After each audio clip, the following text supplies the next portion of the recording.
The massive meeting room of the Galactic Council was filled with strange sounds that day. Clicking, hissing, and what could only be described as alien laughter echoed off the metal walls. Representatives from 12 different worlds sat in there. Special chairs, each designed for their unique body shapes. Some had 4 arms, others had tentacles instead of legs, and a few looked like giant insects with shiny shells dot at the front of the room. Admiral Zekthara stood behind a glowing blue table. He was tall, even for his species, with gray skin and 4 powerful arms that moved as he spoke. His people, the Vorthans, had controlled this part of space for over 300 years. They were known for their massive warships and brutal fighting style. "Look at this," Zekthara said, pressing buttons on the blue table. Above their heads, a 3-dimensional picture appeared in the air. It showed 23 small ships floating in the darkness of space. The ships looked old and worn, with dull metal surfaces that reflected very little light.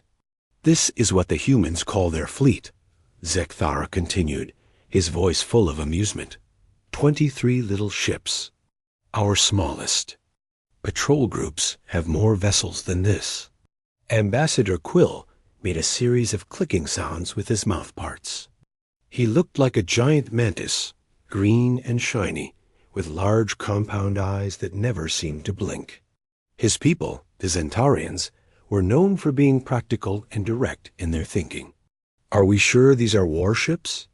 Quill asked, his voice sounding like metal scraping against stone. "They look more like cargo vessels to me. Maybe they carry supplies between planets." More laughter filled the room.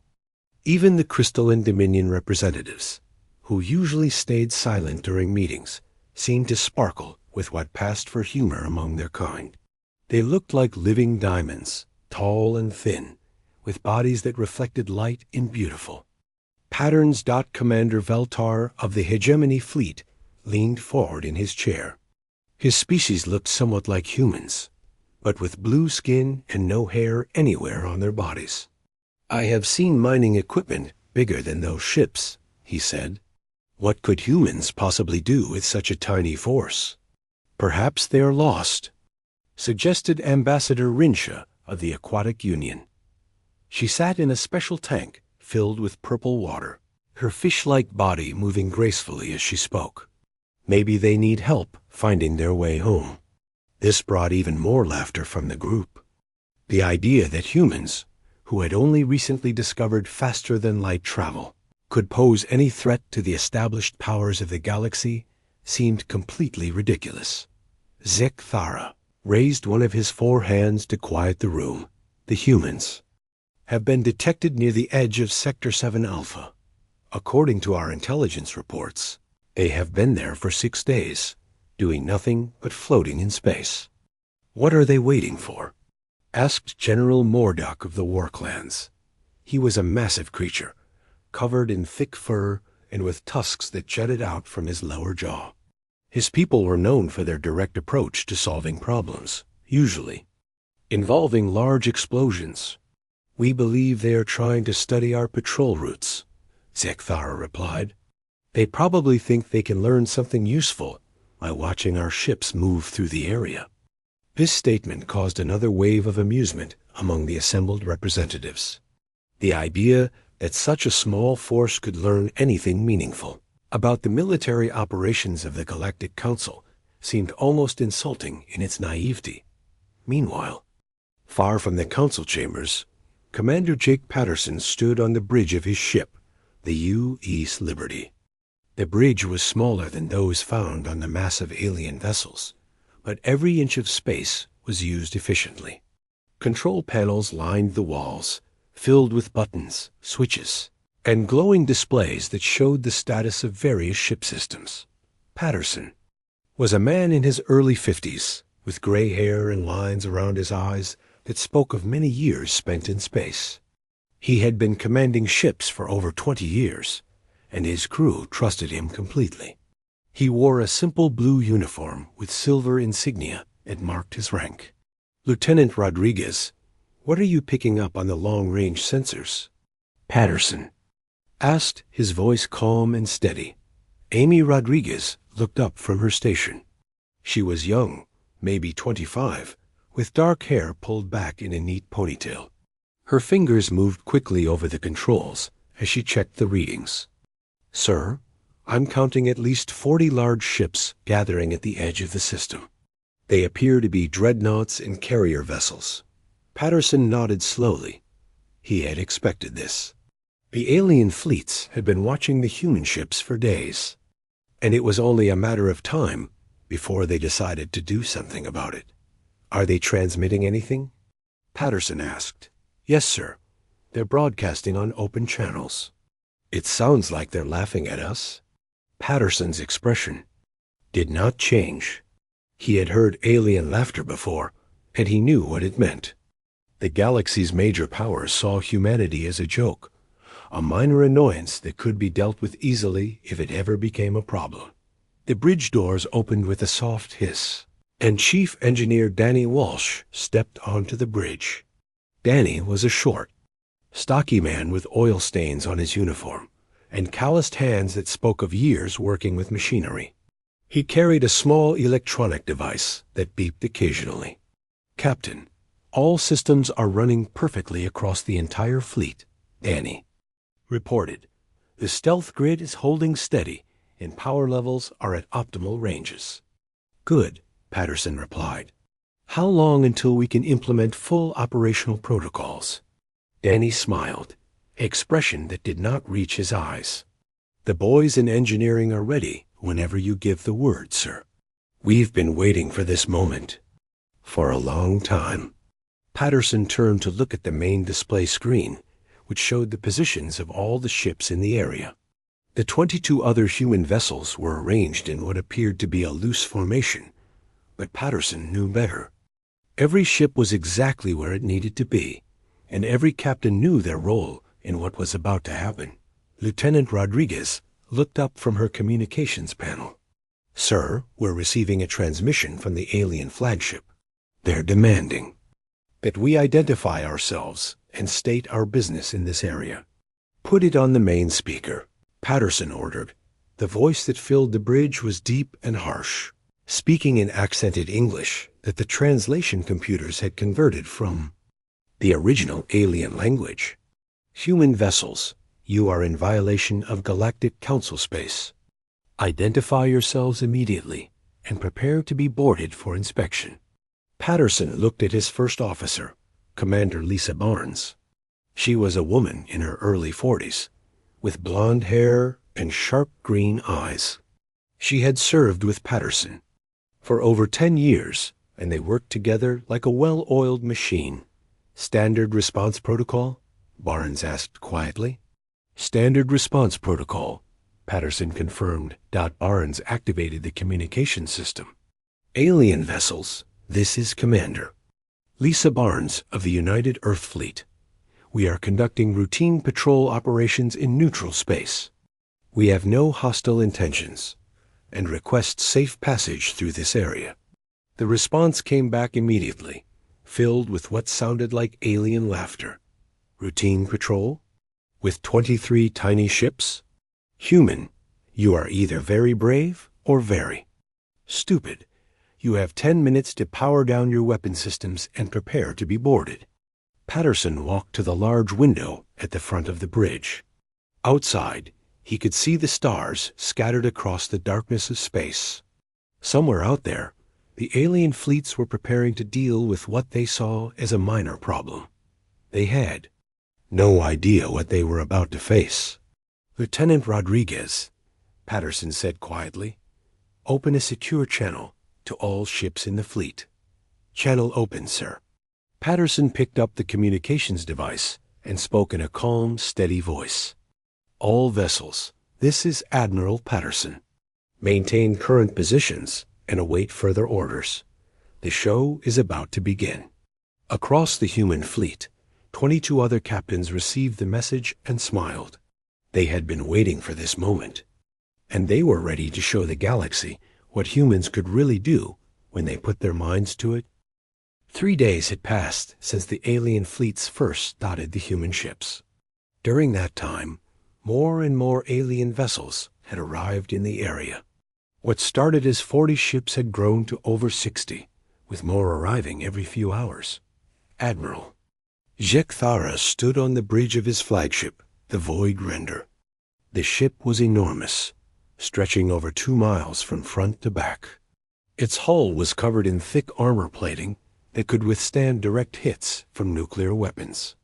Along its sides, hundreds of weapon ports waited to unleash destruction on any enemy. Status report, Jekthara demanded. His 4 arms crossed behind his back as he stared out at the human formation through the main viewing window. Sir, we now have 63 ships in position, reported his tactical officer, a younger Vorthan with only 3 scars across his face, instead of the dozens that marked Jekthara as a veteran warrior. The humans have not moved from their original position. Jekthara made a sound that might have been laughter. Of course they have not moved. They are probably paralyzed with fear. Look at them, sitting there like helpless children. Through the window, the human ships appeared as tiny dots of light against the black background of space. Even with the bridge's powerful magnification systems, they looked insignificant compared to the massive alien war machines that surrounded them. Have they responded to our demands? Jekthara asked. Only with the same message they sent 3 days ago, sir. They claim to be on routine patrol in neutral space. Neutral space, Jekthara repeated, his voice filled with contempt. There is no neutral space when the Galactic Council decides otherwise. These humans need to learn their place in the galaxy. He turned to face his communications officer. Send a message to all ships in the fleet. We will approach the human formation with 12 heavy cruisers as escort. The other fleets can maintain their distance and watch. This should not take very long. The communications officer, a female Vorthan with bright yellow eyes, nodded and began transmitting the orders. Within minutes, 13 massive ships began moving toward the human position. Each of the escort cruisers was individually larger than the entire human fleet combined. On the bridge of the UES Liberty, Commander Jake Patterson watched the approaching alien ships on his tactical display. The dots representing the enemy vessels moved slowly but steadily toward his position. They are taking their time, observed Commander Lisa Barnes, standing beside Patterson at the main console. Probably want to make sure we have plenty of time to be frightened. How long until they reach weapons range? Patterson asked. Lieutenant Amy Rodriguez checked her instruments. At their current speed, approximately 12 minutes, sir. Patterson nodded. Signal all ships. Prepare for Phase 1 implementation. Aye, sir, Rodriguez replied, her fingers dancing across the communication controls throughout the human fleet. Captains received Patterson's message and began preparing their crews. Captain Betty Thompson of the UES Ranger turned to her chief engineer, a tall woman named Carol Murphy. Carol, how are our special systems holding up? Thompson asked. Murphy smiled, wiping grease from her hands with a dirty cloth. Everything is running perfectly, Captain. The aliens have no idea what they are looking at. Similar conversations were taking place on the other human ships. Captain Greg Martinez of the UES Storm was reviewing final system checks with his tactical officer, Lieutenant Paul Adams.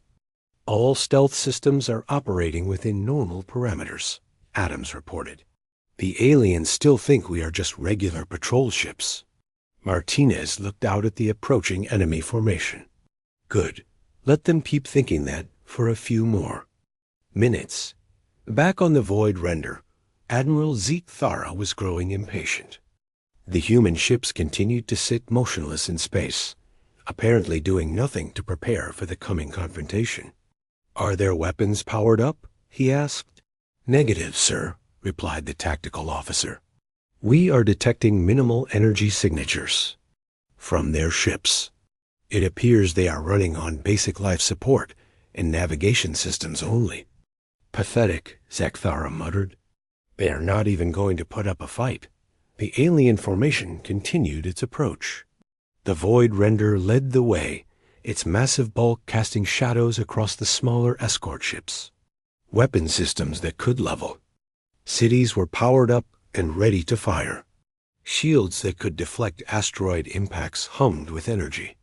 Open a channel to the human ships, Zekthara ordered when his fleet reached what he considered to be an appropriate distance for delivering. Ultimatums. Channel open, sir. Zekthara's voice boomed across space, transmitted on frequencies that every ship in the area could receive. Human vessels. I am Admiral Zekthara of the Vorthan Empire, speaking for the Galactic Council. You are trespassing. In Council space, you will power down your engines immediately and prepare to be boarded. Any resistance will be met with the full force of our combined fleets. On the Liberty's bridge, Patterson listened to the alien admiral's demands with a calm expression. He had heard similar threats before, usually from beings who had never encountered humans in actual combat.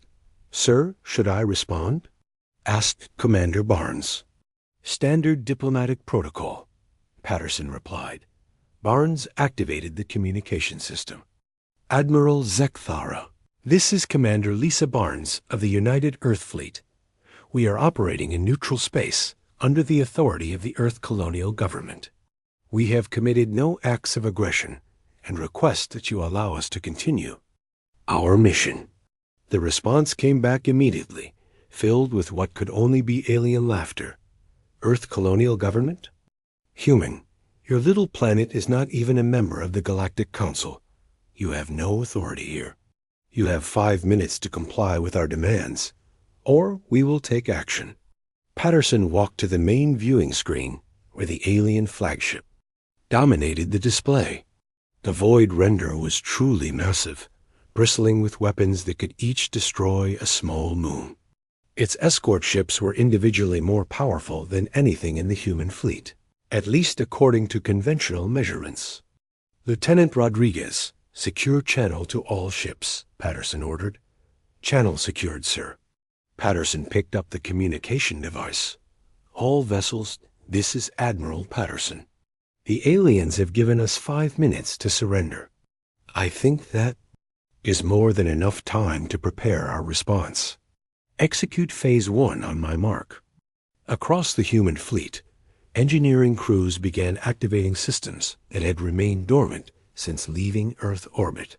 Chief engineers like Karin Foster on the UES Thunder and Tony Kim on the UES Eagle brought online equipment that the aliens had never seen before.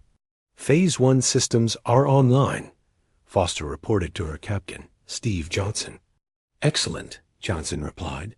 How are the stealth generators holding up? Perfect, sir. The aliens still have no idea what they are really looking at. A same scene was playing out on every human ship. Equipment that appeared to be simple navigation and life support systems were actually sophisticated devices that could alter the very nature of space around them.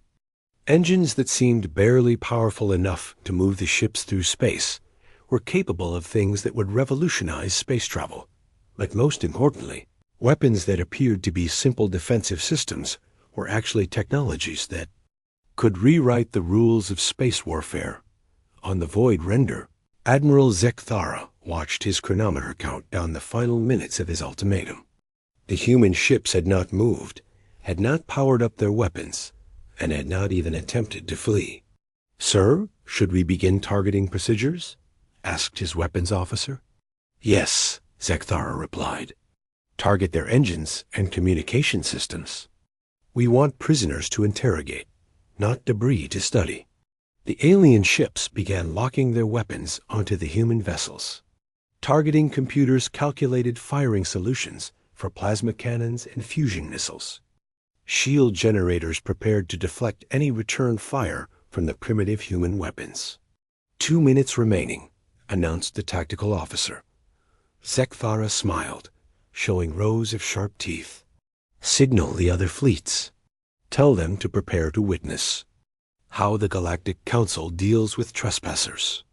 On the Liberty, Patterson watched the alien preparations with interest. His instruments showed the enemy ships charging their weapons and adjusting their positions for optimal firing angles. "Sir, they are almost ready to fire," reported Lieutenant Rodriguez. "I can see that," Patterson replied calmly. "How much time do we have left?" 1 minute and 30 seconds, sir." Patterson turned to Commander Barnes. "Signal the fleet. Prepare for Phase 2. Aye, sir. All ships report ready for Phase 2 implementation." Patterson looked out at the stars one more time, then at the alien ships that were preparing to attack his fleet.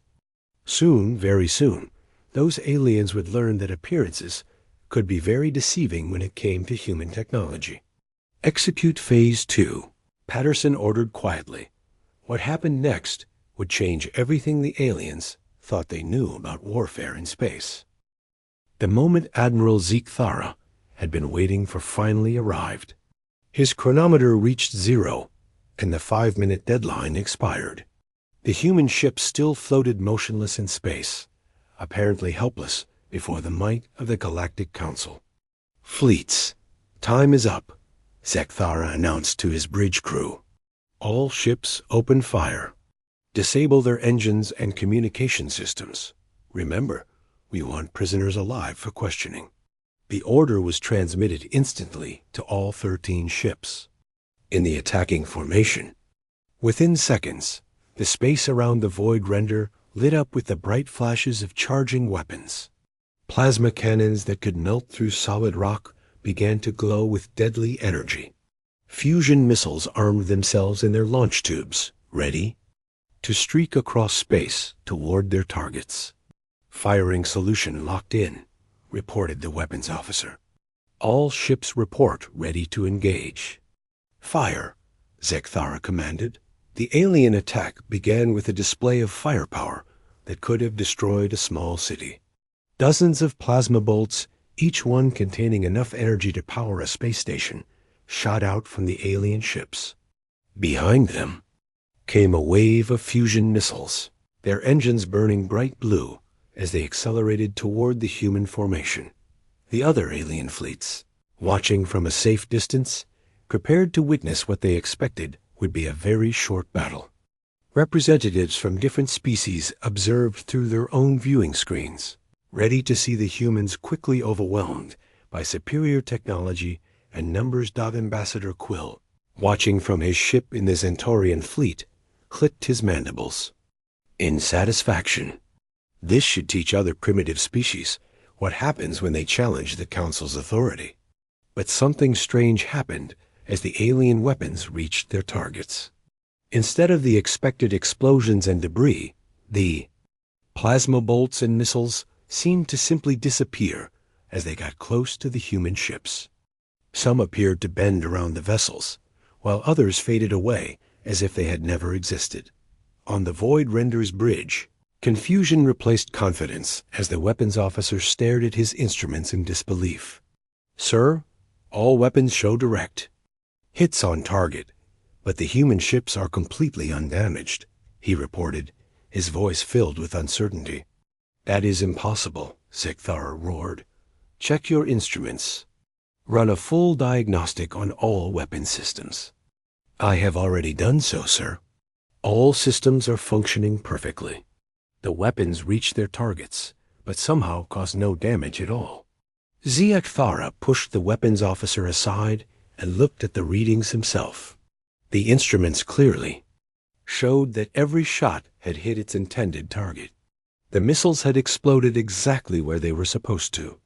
But the human ships continued to float in space, apparently unaffected by an attack that should have crippled them instantly.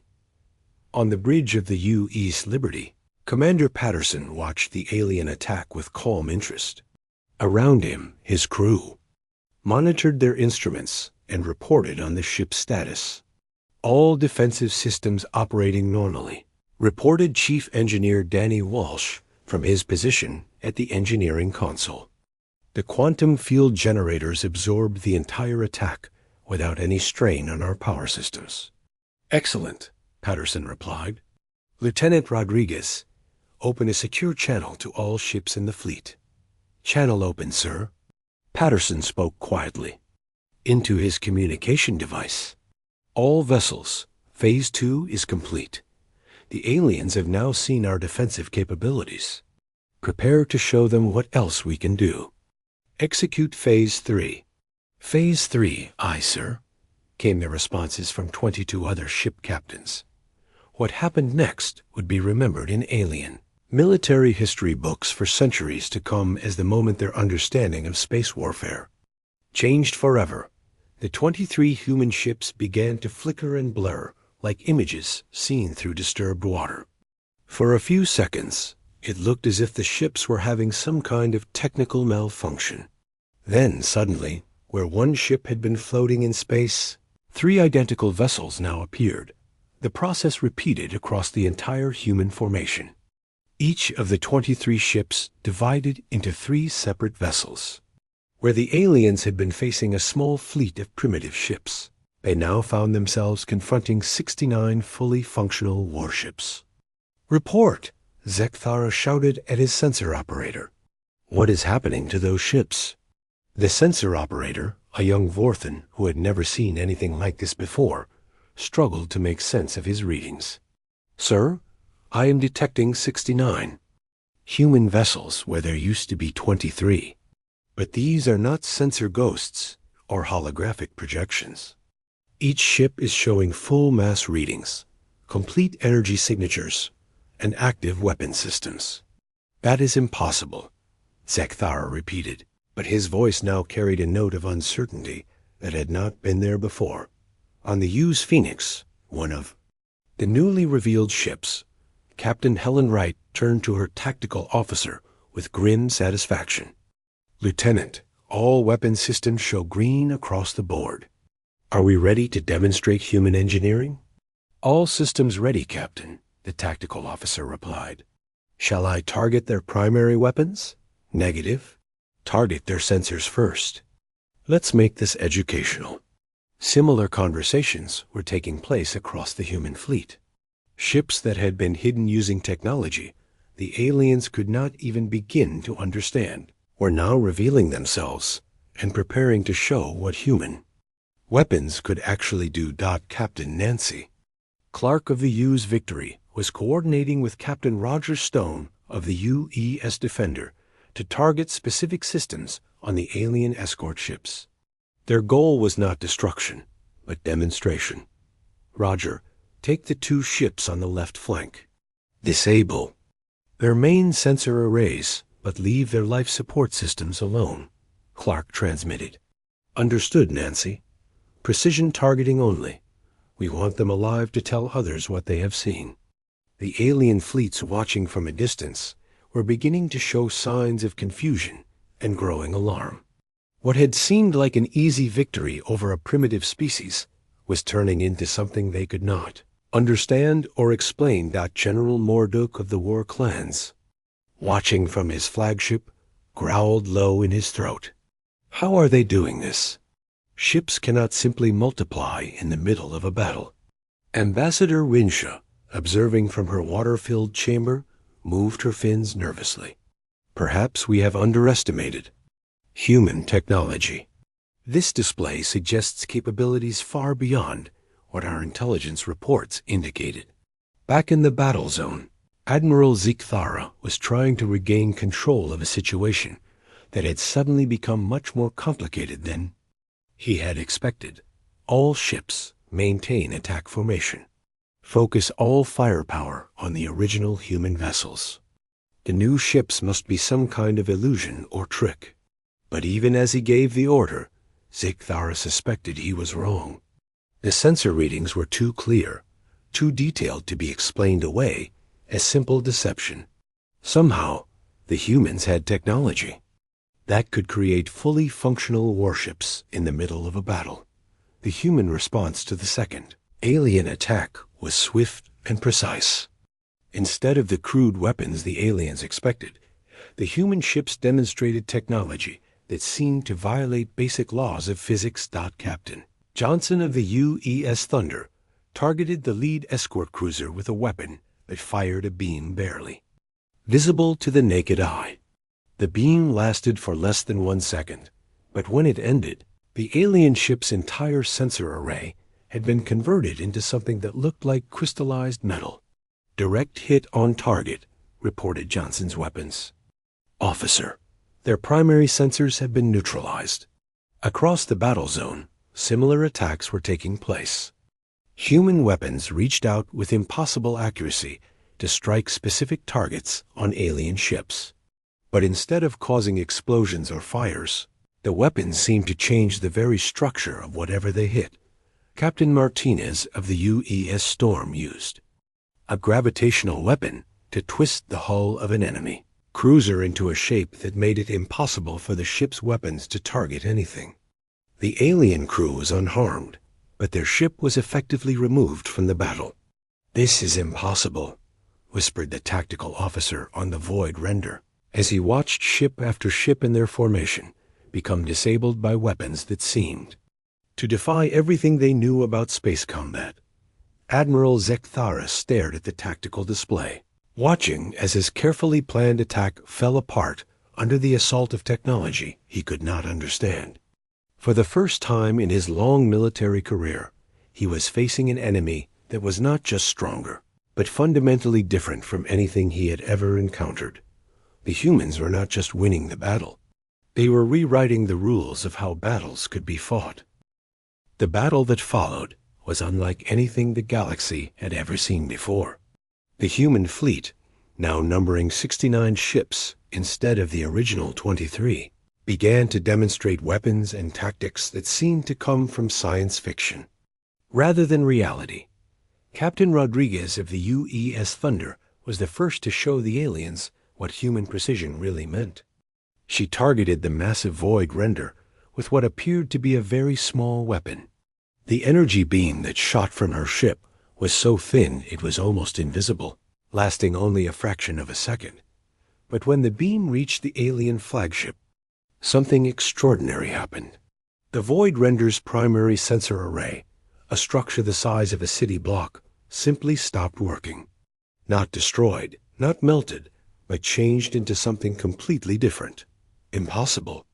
Admiral Zekthara screamed as his bridge suddenly went dark. Emergency lighting came on, bathing everything in red light. How can such a small weapon affect our armor? His tactical officer was frantically trying to understand what had happened. "Sir, it did not penetrate our armor. According to these readings, the weapon somehow rearranged the molecules in our sensor array. It turned our metal and electronics into something else entirely." Zekthara could not believe what he was hearing. Rearranged molecules? That is not possible with any known technology. "Nevertheless, sir, that appears to be what happened. Our primary sensors are now made of what looks like solid crystal. They are completely useless." While the Void Render struggled with its sudden blindness, other human ships were demonstrating equally impossible technologies. Captain Steve Johnson of the UES Falcon was facing 3 enemy cruisers that had moved to surround his ship. Instead of trying to fight all 3 ships at once, Johnson used a weapon that the aliens had never seen before. A field of energy surrounded one of the enemy cruisers, and suddenly the ship began to collapse in on itself. The alien crew inside the cruiser watched in terror as their own ship's mass began working against them. The gravitational weapon that Johnson had fired was turning the ship's weight into a weapon, causing it to crush itself from the inside. "Distress signal from the Claw of Vengeance," reported the communications officer on the Void Render. "They say their ship is imploding, but they cannot find any external damage." Admiral Zekthara was beginning to understand that he was not just facing a larger fleet than he had expected. He was facing technology that his people could not even begin to comprehend. "Signal all ships," he ordered. "Concentrate all firepower on the human flagship. If we can destroy their command ship, perhaps the others will surrender." The order went out to every alien vessel in the attacking formation. Nearly 200 weapons turned toward the UES Liberty, preparing to unleash enough firepower to destroy a small moon. On the Liberty's bridge, Commander Patterson watched the alien ships adjust their positions and charge their weapons. Lieutenant Rodriguez looked up from her sensor station with concern. "Sir, they are preparing to focus all their weapons on us. The amount of energy they are about to fire could vaporize our entire ship." Patterson nodded coldly. "Let them fire." "Lieutenant, our defensive systems could use the extra power." "Extra power, sir?" Rodriguez asked, not understanding what her captain meant. "You will see," Patterson replied with a slight smile. Commander Barnes, standing beside Patterson, checked her own instruments. "All defensive systems are ready, sir. A quantum absorption grid is operating at full capacity." The alien attack came all at once. Nearly 200 different weapons fired simultaneously, creating a display of destructive power that lit up space like a new star. Plasma beams, fusion missiles, particle cannons, and energy weapons that had no names in human language, all focused on the single human ship. Any normal vessel would have been turned into atoms by such an attack. Even the largest alien battleships could not have survived that much concentrated firepower. But the UES Liberty was not a normal vessel. As the massive energy barrage reached the human ship, something remarkable happened. Instead of being destroyed, the Liberty began to absorb the energy from the alien weapons. The ship's hull started to glow with a soft blue light as its power systems converted the incoming attack into usable energy. "Engineering reports we are now operating at 400% normal capacity," Lieutenant Rodriguez announced, her voice filled with amazement. "Excellent," Patterson replied. "Send a message to the aliens, thanking them for the recharge. All ships prepare for final phase demonstration." The human fleet's response to the alien attack was swift and overwhelming. Ships that had appeared small and primitive suddenly began to change before the aliens' eyes.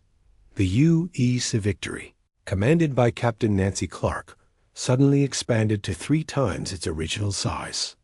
Internal manufacturing systems that had been hidden inside the ship's hull began producing additional weapon platforms and defensive systems in real time. "How are they doing that?" whispered the sensor operator on an enemy cruiser as he watched the human ship literally grow bigger during the battle. Similar transformations were happening across the human fleet. Ships that had seemed barely large enough to carry their crews were revealing internal spaces that should not have been able to fit inside their hulls. Manufacturing systems were creating new weapons and defenses faster than the aliens could track them. Captain William Hayes of the UES Guardian was demonstrating one of humanity's most advanced technologies. His ship began to split apart, but instead of being destroyed, each piece became a separate fighting unit. What had been one ship was now a swarm of smaller vessels, each one capable of independent action. "They are multiplying again," reported the tactical officer on the Void Render. "But this time, each ship is becoming many ships." Admiral Zekthara could only watch in stunned silence as the human fleet transformed itself from 69 ships into hundreds of smaller fighting units.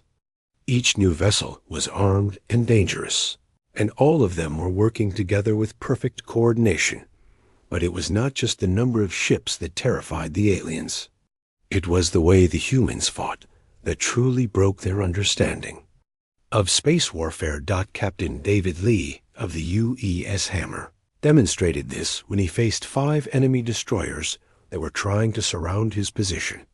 Instead of trying to outrun them or fight them directly, Lee used his ship's adaptive systems to change its configuration in real time. The UES Hammer suddenly sprouted dozens of new weapon ports along its hull. Each weapon was perfectly positioned to target a specific enemy ship. When Lee fired, all 5 alien destroyers found their weapon systems disabled simultaneously, but their crews were completely unharmed. "We are not trying to kill you," Lee transmitted to the disabled alien ships. "We are trying to teach you." This message was repeated across the battlefield, as human ship after human ship demonstrated the same principle. They were not fighting to destroy their enemies. They were fighting to prove a point. Captain Sarah Williams of the UES Lightning faced an entire squadron of alien fighters that were trying to attack her ship with swarm tactics. Instead of using heavy weapons to blast them out of space, Williams activated a field generator that simply shut down all their engines at once. The alien fighters found themselves drifting helplessly in space, completely unharmed, but totally unable to continue fighting. "This is not warfare," transmitted one of the alien pilots. "This is something else entirely." That pilot was right. The humans were not just winning the battle through superior firepower or better tactics. They were winning by demonstrating technology that was so advanced, it seemed like magic to the aliens who faced it as the battle continued. More and more alien ships found themselves disabled but undamaged. Their crews were safe. Their life support systems were working perfectly, but their ability to fight had been completely removed. Admiral Zekthara, sitting in his darkened bridge with most of his ship's systems offline, finally began to understand what was really happening. The humans had not brought a small fleet to fight the Galactic Council. They had brought a demonstration unit to announce their arrival on the galactic stage, and the demonstration was nearly complete. The final phase of the battle began when Admiral Zekthara made one last, desperate attempt to salvage something from what had become a complete disaster. Sitting in his damaged bridge, with most of his ship's systems offline, he opened communications to every alien vessel in the area. "All ships, all fleets, listen to me," Zekthara transmitted, his voice filled with anger and desperation. "We cannot allow these humans to humiliate the Galactic Council. Every ship must focus all remaining firepower on their flagship. We will overwhelm their defenses through sheer numbers." The response was immediate.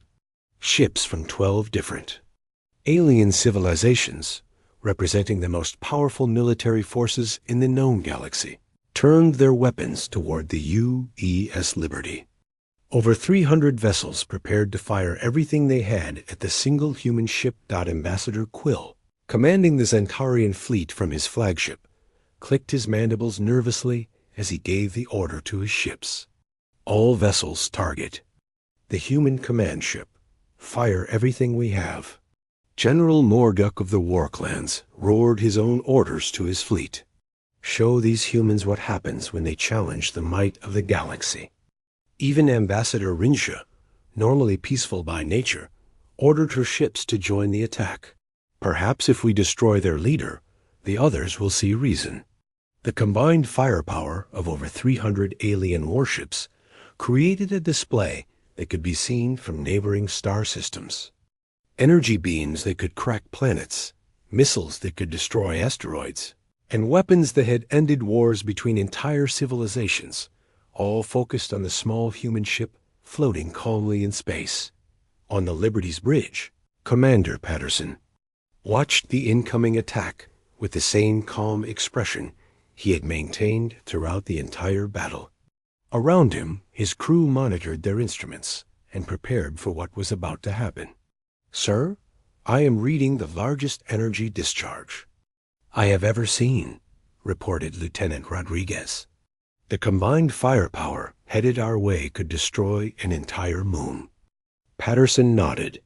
"How are our absorption systems holding up, Chief Walsh?" Danny Walsh looked up from his engineering console with a grin.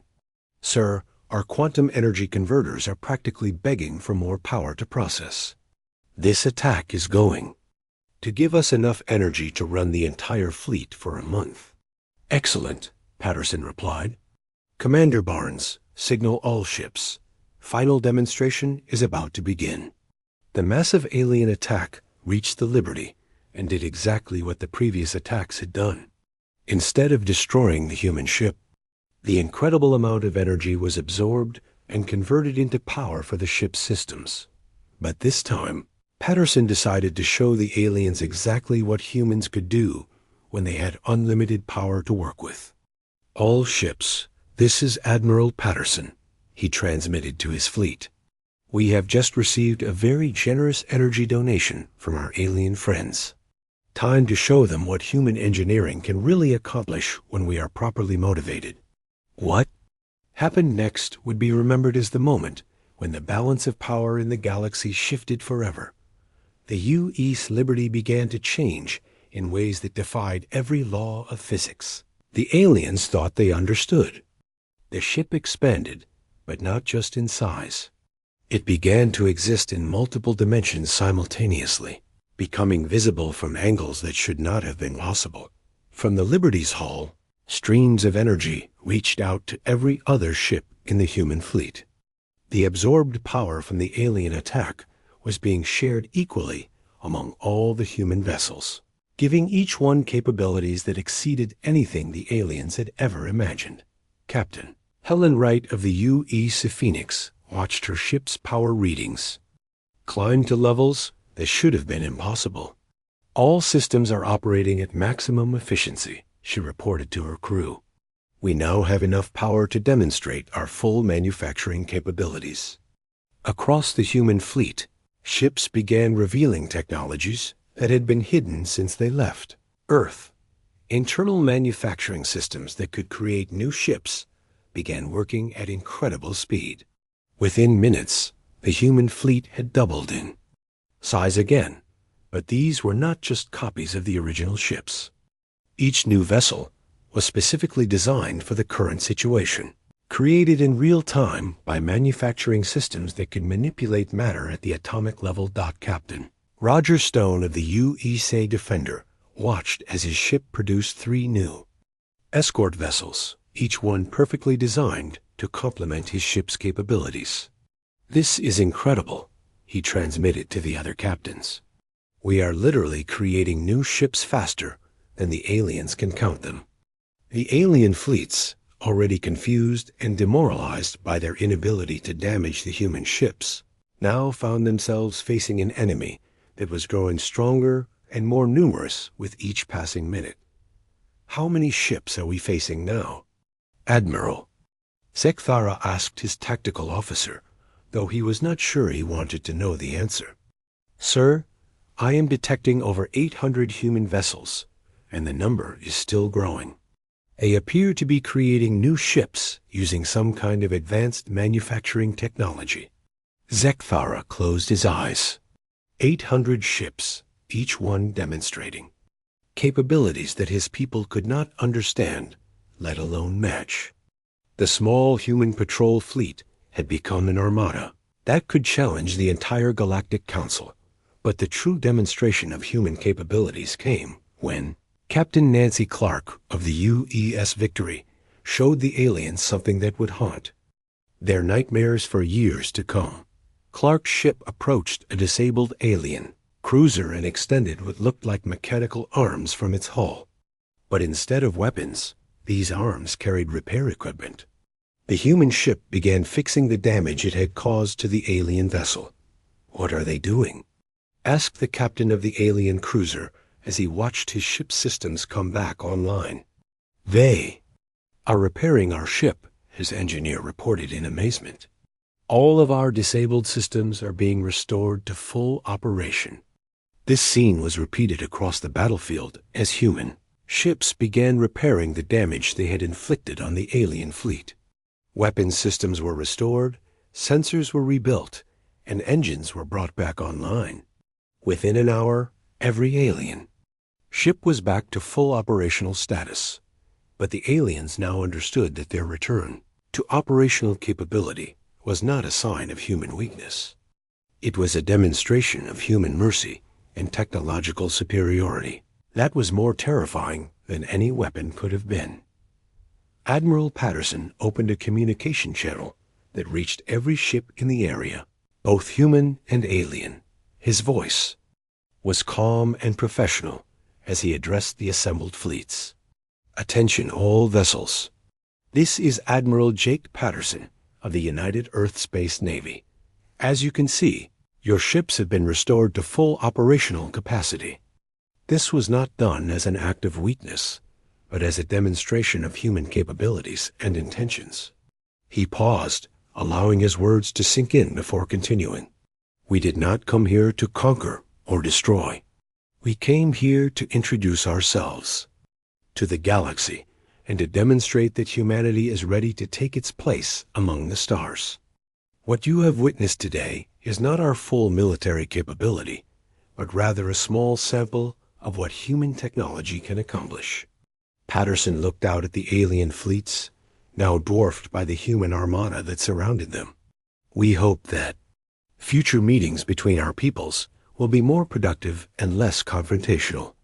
The galaxy is large enough for all of us to coexist peacefully. Admiral Zikthara, sitting in his fully restored bridge, could only stare at the tactical display showing hundreds of human ships surrounding his fleet. The small patrol group that he had planned to capture and interrogate had become a demonstration of power that redefined what was possible in space warfare. Signal all ships, Zikthara said quietly to his communications officer. Stand down all weapons. Prepare to return to base. Similar orders were being given across all the alien fleets. The beings who had come to deal with a minor human incursion were now retreating from a display of technological superiority that they could not hope to match as the alien fleets began their withdrawal. Patterson turned to Commander Barnes. Signal Earth Command. Tell them that first contact protocols have been successfully completed. What should we do about the demonstration fleet? Barnes asked. Patterson smiled as he watched the alien ships disappear into hyperspace. Have the manufacturing ships break down the extra vessels. We will return to our original 23-ship formation. And the aliens, sir? They will remember what they saw here today. And they will make sure the rest of the galaxy remembers as well. As the human fleet restored itself to its original configuration, the aliens carried news of what they had witnessed back to every corner of the galaxy. The small human patrol fleet had accomplished something no military force had ever done before. They had won a battle without firing a single shot intended to kill. The galaxy would never underestimate humanity. Again,